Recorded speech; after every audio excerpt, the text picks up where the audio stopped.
মোৰ প্ৰথম কাব্যগ্ৰন্থত মোৰ গাঁও আৰু অন্যান্য কবিতা শীৰ্ষক কাব্যগ্ৰন্থত ৰবীন্দ্ৰ বৰাই কৈছিল আৰু লিখিছিল, সম্প্ৰতি অনেক তৰুণ কবিৰ দৰে গদাধৰ নৈৰ পাৰৰ তৰুণ কবি প্ৰণৱ কুমাৰ বৰ্মনেও বৰ্তমানৰ সমাজ জীৱনৰ প্ৰতিকূল পৰিৱেশৰ মাজতো সুন্দৰ জীৱনক গ্ৰহণ কৰাৰ স্বপ্ন দেখিছে। সেয়ে তেওঁৰ কবিতা সংকলনখিনিত সামৰি লোৱা কবিতাখিনিৰ বক্তব্যত মানৱ জীৱনৰ সুন্দৰ ৰূপটোক গ্ৰহণ কৰাৰ আকাংক্ষা প্ৰকাশ পাইছে। নবীন কবি প্ৰণৱে সুন্দৰ প্ৰকৃতিখনৰ বুকুত মানৱ জীৱনৰ প্ৰেম অৰ্থৰ সন্ধানত কাব্য চৰ্চাক আন্তৰিকতাৰে আকোৱালি লোৱাৰ চেষ্টাত ব্ৰতী হৈছে।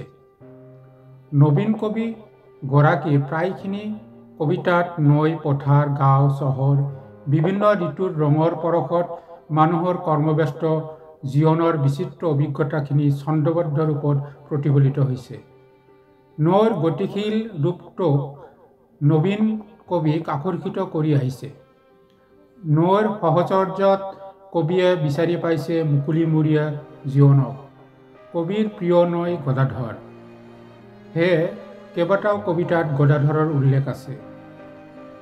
তই মোৰ প্ৰিয় গদাধৰ নৈ, তোৰ বিজয়ৰ গৌৰৱ মালাধাৰী পিন্ধি আছে মোৰ অহংকাৰ ৰূপহী গৌৰীপুৰ। কবিতা শীৰ্ষক গদাধৰ।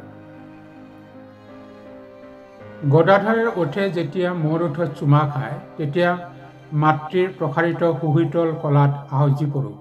কবিতা শীৰ্ষক গৌৰীপুৰ।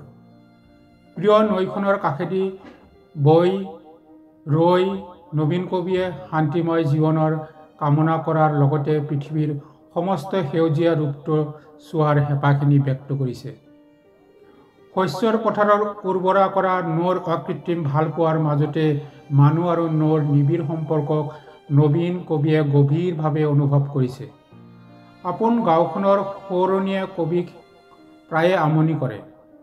গাঁওখনৰ অভিজ্ঞতাখিনি স্মৰণ কৰি খেতিয়কৰ শ্ৰমৰ কথা, গাঁৱৰ সামাজিক জীৱনৰ সম্প্ৰীতি আৰু সংস্কৃতিৰ মধুৰ পৰিৱেশৰ কথা উল্লেখ কৰিছে। মন্দিৰে মছজিদৰ ঘৰত, মছজিদে মন্দিৰৰ ঘৰত আলিংগন কৰি মোৰ গায়ে সিঁচি দিয়ে সংহতিৰ বীজ, মোৰ গাঁও। গাঁৱৰ শান্ত আৰু নিৰিবিলি পৰিৱেশত কবিয়ে বিচাৰি পাইছে মানৱ জীৱনৰ সত্যক। আজিৰ সমাজত মানৱীয় মূল্যবোধৰ অৱক্ষয় দেখি নবীন কবিগৰাকীৰ মন উৎকণ্ঠাৰে ভৰি পৰিছে। সমাজ জীৱনৰ উজ্জ্বল ভৱিষ্যতৰ কামনা কৰি কবিয়ে মানৱৰ মংগলময় ৰূপটোৰ বাবে সকলোকে আহ্বান জনাইছে। সংকলনখনিৰ কেইবাটাও কবিতাত কবিগৰাকীৰ সামাজিক চেতনাবোধ প্ৰকাশ পাইছে। পুৰণি সমাধি ক্ষেত্ৰত সিঁচি দিওঁ প্ৰেম, ভালপোৱা আৰু মানৱতাৰ শইচ। নৱবৰ্ষৰ কবিতা। আৰু নিৰ্বাক ঈশ্বৰৰ বিৰুদ্ধে ঘোষণা কৰোঁ জেহাদ। আমি নকৈ এখন দেশ গঢ়োঁ, মানুহৰ দেশ, অমানুহৰ দেশ নহয়। শীত। স্বদেশত আপোন মানুহখিনিৰ দুখ যন্ত্ৰণা আৰু অসহায় অৱস্থা দেখি কবিৰ মন উদ্বিগ্ন হৈ পৰিছে। সেয়ে দুৰ্দশাগ্ৰস্ত মানৱৰ মুক্তি আৰু প্ৰকৃত স্বাধীনতাৰ বাবে শাসক শ্ৰেণীটোৰ অপশাসন বিচাৰি কেইবাটাও কবিতাত উল্লেখ কৰিছে। হে কমৰেড, স্বদেশ আৰু স্বজাতিৰ মুক্তিৰ হকে, মুক্তিকামী জনতাৰ হকে আমি আকৌ বিপ্লৱৰ নিচান উৰুৱাই আহোঁ। আহা আকৌ লিখোঁ মাতৃভূমিৰ বাবে নতুন দিনৰ নতুন গান, নতুন সংবিধান। কবিতাৰ শীৰ্ষক বিষ্ণু ৰাভালৈ চিঠি।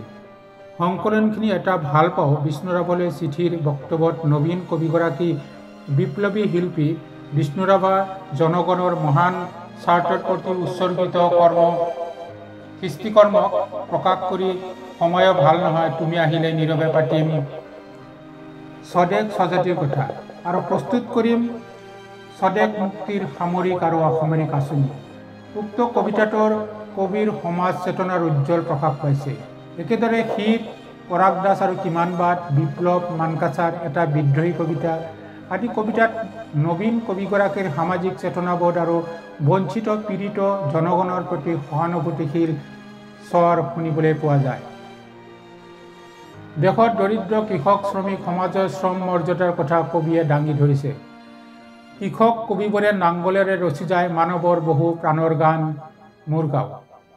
উৎপাদিত ফচল আজিও মহাজনৰ হাতত বিক্ৰী হয় কৃষকৰ তেজ আৰু মাটি পানীৰ দমত বিষ্ণু ৰাভালৈ চিঠি। তোমাৰ ভূগোলতে ৰচে কৃষক বনুয়াই সেউজীয়া বিপ্লৱৰ ইতিহাস ঘামৰ নদীত সাঁতুৰি নাদুৰি মানকাছাৰ। জীৱনক সুন্দৰ ৰূপত গ্ৰহণ কৰিবলৈ বিচৰা কবিৰ প্ৰেম আবেগ অনুৰাগ জিলিকি আছে কিছু কিছু কবিতাত। ডিব্ৰুগড়ৰ চিঠি, ৰুমাল, মোৰ প্ৰেয়সীৰ প্ৰথম চিঠি, ভেলেণ্টাইন ডেত, তুমি, হঠাৎ এদিন তোমাক দেখা আদি কবিতাত প্ৰেমিক কবিৰ ৰমন্যাসিক ভাৱাবেগখিনি ব্যঞ্জনময় ভাষাত প্ৰতিফলিত হৈছে আৰু প্ৰকাশ পাইছে। প্ৰেমৰ মহত্তম ৰূপটোৱে কাষত কবিয়ে সোঁৱৰণি সাউতি জীয়াই ৰাখিবলৈ বিচাৰিছে। প্ৰেমৰ অনুভূতি সিক্ত কবিতাত কবিৰ সৌন্দৰ্য চেতনা প্ৰকাশ পাইছে। মই বাস কৰা চহৰত চৰাইবোৰে পাতিছে মহাসভা, তুমি নোহোৱালৈকে চৰাইবোৰে নুফুলিবলৈ প্ৰতিজ্ঞাবদ্ধ। ডিব্ৰুগড়ৰ চিঠি, তোমাৰ ওঠৰ চুমাৰে মোক দুৰ্গম বাটেৰে কলমেৰে যুঁজিবলৈ, সাগৰ সাঁতুৰিবলৈ, পৰ্বত বগাবলৈ তোমাৰ প্ৰেমত প্ৰেৰণা সাহস দিবা মোৰ প্ৰেয়সীলৈ। নবীন কবিগৰাকীৰ প্ৰেমৰ কবিতাখিনি কৰুণ বিননি নাই, আছে মাথো যৌৱনৰ উজ্জ্বল সোঁৱৰণি। কয়াকুছি, মানকাছাৰক আদি কৰি কবিতাত এহাতে প্ৰকৃতিৰ সৌন্দৰ্য আৰু আনহাতে শ্ৰমজীৱী মানুহৰ কৰ্মব্যস্ততাক দাঙি ধৰি কবিয়ে মানৱ সংস্কৃতিৰ বুকুত অনুপম জীৱনৰ সত্যক প্ৰকাশ পাইছে। সংকলনখিনিত সামৰি লোৱা কবিৰ চুটি কবিতাসমূহ কাব্যিক ব্যঞ্জনা জিলিকি আছে। সৰিয়হ ফুল কবিতা, পথাৰ, বুৰঞ্জীৰ এখিলা পাত শীৰ্ষক কবিতা কেইটাৰ কবিৰ ইংগিতধৰ্মী কাব্যভাষা আৰু চিন্তাৰ স্বচ্ছতা প্ৰকাশ পাইছে। কবি প্ৰণৱৰ কবিতাত গৌৰীপুৰ অঞ্চলৰ লোককথা, মাতকথা, সমাজ সংস্কৃতিৰ পৰিচয় প্ৰকাশ পোৱাৰ লগতে কবিগৰাকীয়ে গৌৰীপুৰৰ সেউজীয়া বতাহ, গৌৰীপুৰ সাৱতি, হাতে হাত ধৰি গাওঁ আমি মানৱতাৰ মহামিলনৰ গান, নৱবৰ্ষৰ কবিতা পৰিৱেশত মানৱ সমাজৰ সুন্দৰ ৰূপটো কামনা কৰিছে। সুস্থ আৰু সুন্দৰ মানৱ জীৱনৰ আকাংক্ষাৰে কাব্য চৰ্চাত আন্তৰিকতাৰে আগুৱাই অহা নবীন কবি প্ৰণৱ কুমাৰ বৰ্মনে কবিতাখিনিৰ মাজত সিঁচৰিত হৈ আছে জীৱন আৰু জগতক ভাল পোৱা কবিগৰাকীৰ বিচিত্ৰ অভিজ্ঞতাখিনি। আমি নবীন কবিগৰাকীক ক'ব বিচাৰিছোঁ যে কাব্য চৰ্চাৰ বাটত সংযত কাব্যভাষা আয়ত্ত কৰাৰ বাবে কিছু পৰিশ্ৰম কৰাৰ লগতেও অনুশীলন আৰু অধ্যয়নৰ বিস্তৃতি ঘটাব লাগিব। তদুপৰি এইটো কথা মনত ৰাখিব লাগিব যে বহুবল্কিতা আৰু পুনৰুক্তিয়ে কবিতাৰ বক্তব্যক শিথিল কৰে। নবীন কবিৰ কবিতাসমূহৰ মাজত দেখিবলৈ পাইছোঁ যে উজ্জ্বল প্ৰতিশ্ৰুতি। আধুনিক সমাজ জীৱনৰ জটিলতাৰ মাজত কবিয়ে মানৱ জীৱনৰ সত্য আৰু সুন্দৰ ৰূপটোক দাঙি ধৰাৰ বাবে যি আন্তৰিক প্ৰচেষ্টা আদৰি লৈছে সেয়া নিশ্চয় শুভ লক্ষণ বুলি ধাৰণা কৰা হৈছে। নবীন কবি প্ৰণৱৰ কাব্যযাত্ৰাৰ প্ৰতি আমাৰ শুভেচ্ছা যাচিলোঁ। বিনীত ৰবীন্দ্ৰ বৰা, 5 ডিচেম্বৰ 2014, গুৱাহাটী।